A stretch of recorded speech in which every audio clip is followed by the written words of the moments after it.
In this video, we're going to take a look at Callifolio Vert.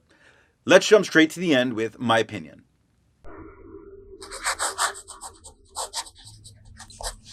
This gives a ton of tone variation by pen, so choose wisely. Now it can shade, but when shading is available, I find the general tone that it puts down to be a bit too light to read a full page of writing for me. So this becomes best kept as that secondary or complement color that you would use on the page. Smaller writing's not as bad to deal with, just a whole page becomes a little bit of an eye strain. Now, after this review, if there was any ink left, and there never really is because I do a lot with these inks, I would use it up and with no real issue, though I wouldn't want to have to use up a whole bottle of it. I don't hate it. It's just not the tone for me.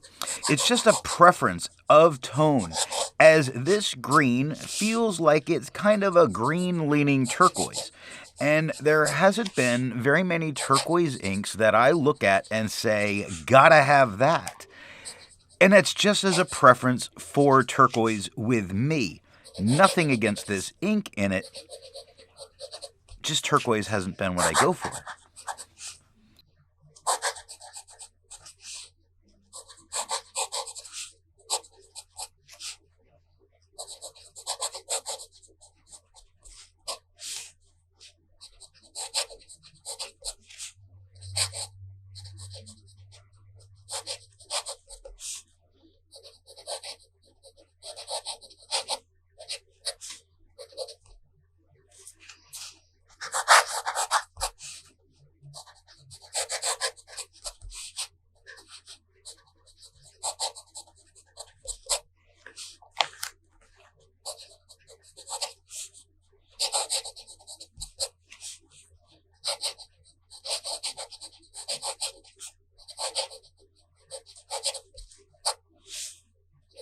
I like to change things up by using a different pen each day. Today that pen is a Duke 209 with a Fude nib.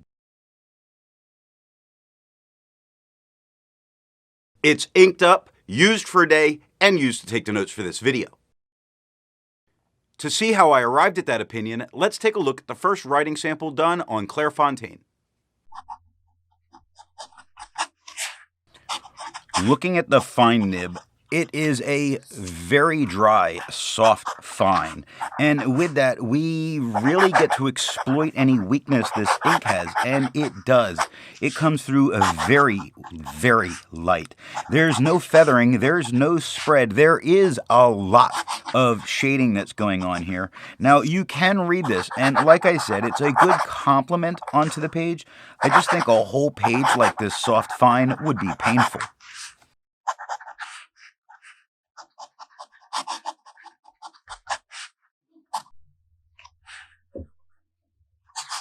Looking at the broad nib, it is a bit darker than we had with the soft fine, quite a bit darker, and the thicker lines also make it much easier to read. We get no feather, we get no spread, we do get a bunch of shading. It is very much that green-leaning turquoise, and that's fine if that's the color you go for, and I do think it looks very nice here. It's coming through very well. It's just not me, and I'm not going to harp on that.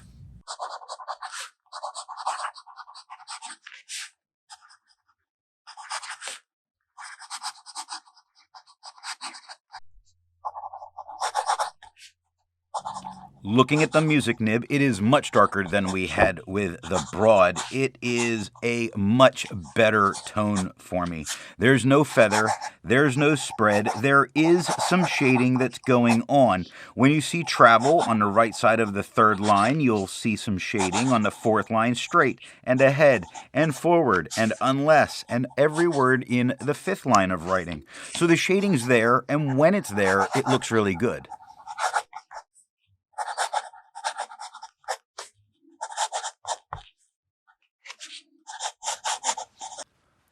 Looking at the back of the page, we see that we get no bleeding and no ghosting. To have a range of experience, all of the writing samples are done with a Platinum 3776 with a soft fine nib.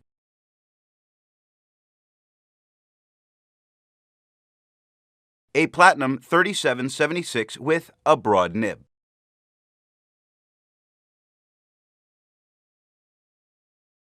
A Platinum 3776 with a music nib.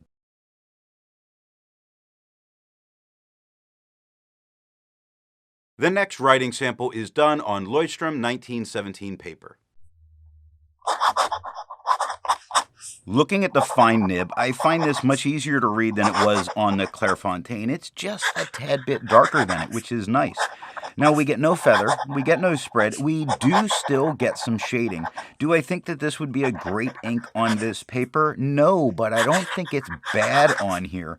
I think it's definitely much gentler on the eyes here than the Clairfontaine.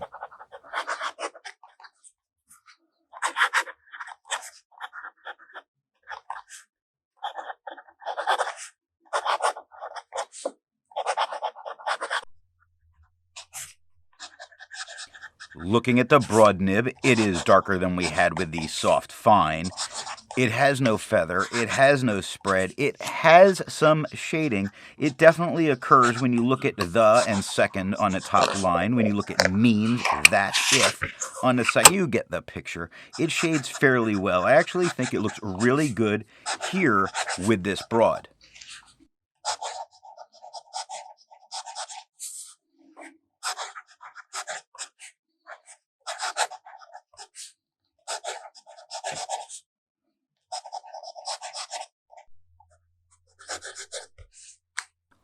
Looking at the music nib, it is by far the darkest tone on the page, and, in my opinion, by far the nicest one on the page.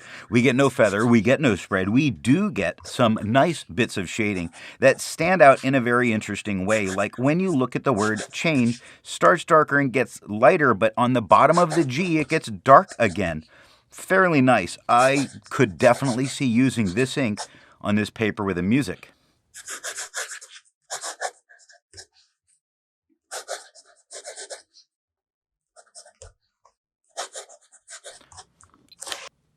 Looking at the back of the page, we see that we get no bleeding and no ghosting. I agree with Vita. There's a lot to learn by doing multiple chromatographies.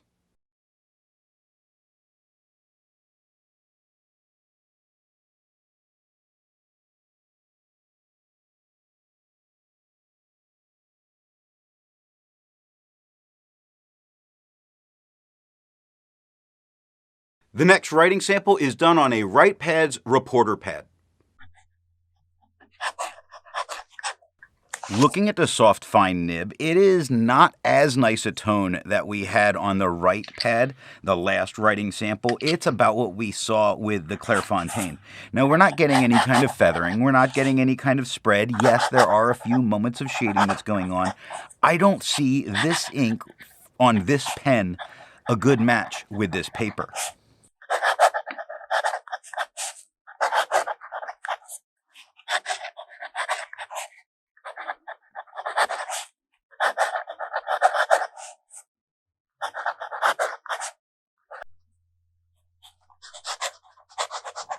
Looking at the broad nib, it is quite a bit darker than we had with the soft fine. Now, we're not getting any feather, we're not getting any spread, and no real shading. It's not really coming through here. More absorbent paper. That's bound to happen. I do find the tone here to be much better than we saw with the soft fine nib. I could see using this for a page of writing with it. It wouldn't be too bad.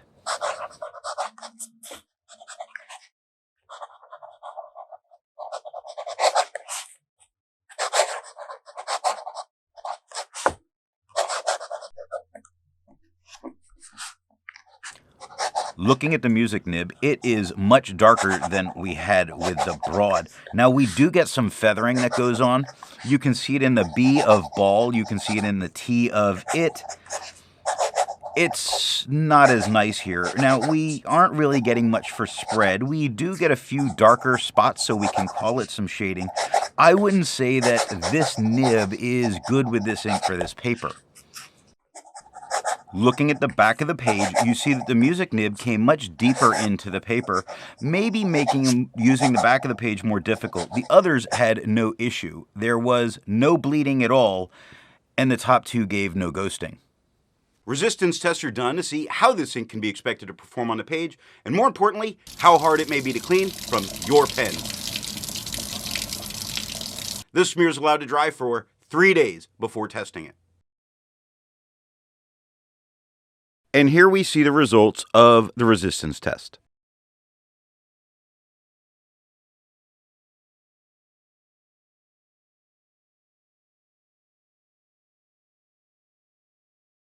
The next writing sample is done in a FieldNotes reporter's notebook. Looking at the soft fine nib, it is a darker tone than we had on the Clairfontaine. Not quite as dark as we had on the right, but still a readable tone here. Not so bad. We get no feather, no spread. We do get some moments of shading. I could see using this with that nib on this paper. I think you'd be able to read it with no real difficulty. Not eye bleeding, eye blood causing kind of thing.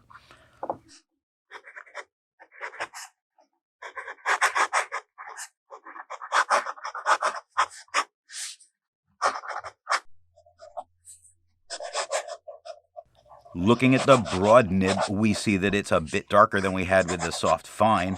We have no feather, we have no spread, we do get some shading. It is much easier to read than we had with that soft fine, but it also tends to write quite a bit wetter than that soft fine. So there's going to be a balance with this paper to really get the best results from. I think we're getting it with this broad.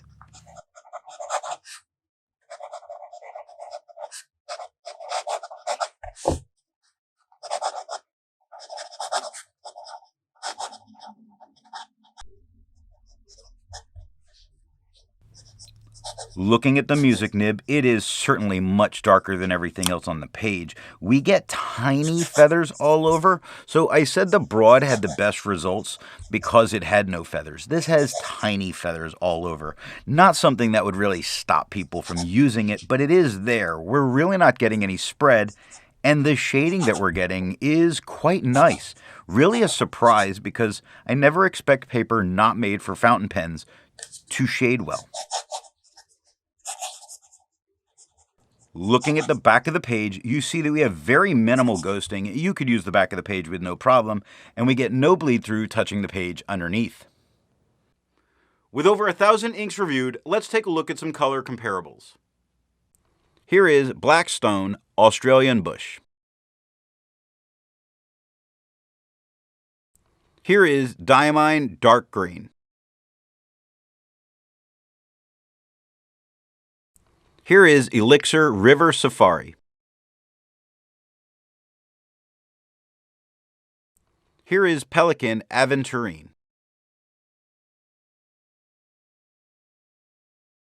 The next writing sample is done in a Portage reporter's notebook.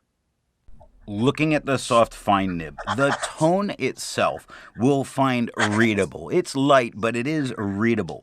It is going to feather all over, as this paper has. It does have the tiniest bit of spread. Not a problem considering this soft fine. We actually are seeing some moments of shading. The big thing I notice is just when the feathers go, it's a bit much. But not horrible. Again, much more than I would really want.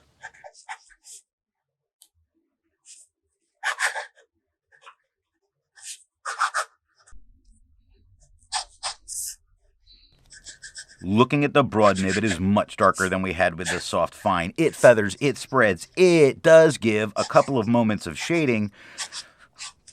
But boy, oh boy, this doesn't look particularly good. There's, again, the feathers are really all over. The letters are a little woolly to look at. Now, the tone itself is perfectly pleasant in what's on the page, and I could see using it. The lines are what make me write smaller. I do so much better without lines, which doesn't necessarily show all the time on the copy paper. Looking at the music nib, we get to really expose some of the problems that this ink has. It feathers, it spreads, it does not shade. It is a woolly beast of a color. Now, it is the darkest tone on the page, so it does have that. As a tone, it's very easy to read. If you use a music nib on this paper, write really fast and don't slow down. Don't look back.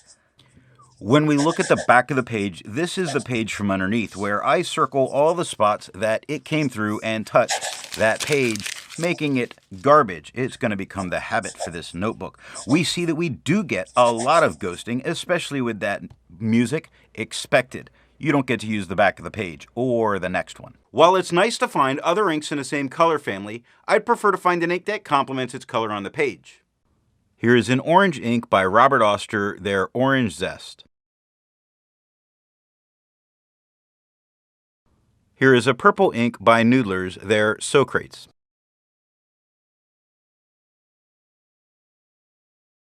Here is a black ink by Mont Blanc, Ultra Black.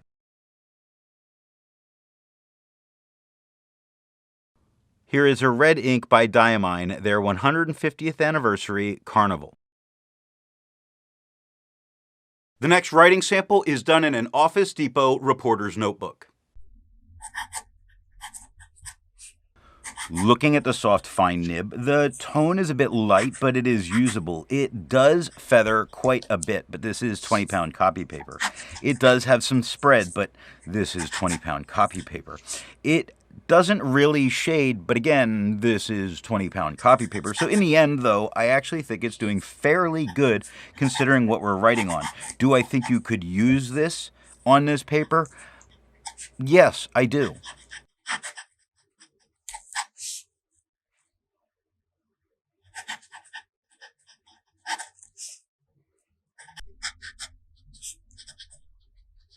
Looking at the broad nib, we see that we get it quite a bit darker than we had with the soft fine. We get feather, we get spread.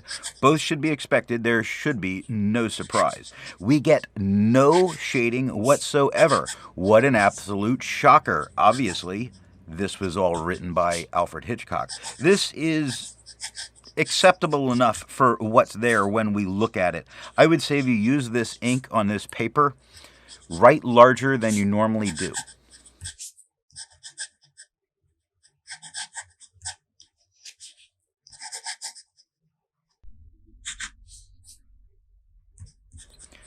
Looking at the music nib, we get tons of feather, tons of spread, tons of grossness staring back at you. Now, other than something like I'm doing this for these reviews, I would never run a music nib on 20-pound copy paper. But if you did, you would expect this kind of woolly mess, and the fallout would be your fault. Looking at the back of the page, we see that it's only the music nib that put 2 spots onto the page underneath, so legitimately it did much better than would be expected. Now looking at the back of the page, you could not use the back of the page, and for the most part, it's not destroying the page underneath, so it's doing fairly well. So what nib and pen do I think is going to give the best writing experience with this ink? For me, when I look at this, I really want the darker tone that I only get from wetter, broader pens. But if it is the lighter tone that you like, and you want that shading, then you're going to need to go with a drier, finer pen. I do think it could be pleasant to use and not a particular problem. This is just one of those inks that try it in a sample to make sure that it's going to work and give you what you want in your pen, because there's a lot of variety.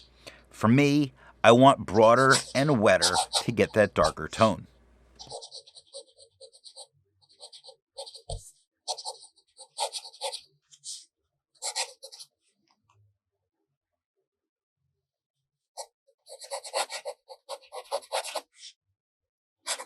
I hope you got something out of this video, and if it leads to you wanting to try this ink, when you purchase it, let the retailer know where you heard about it, whether it's me or any other channel. Thanks for watching.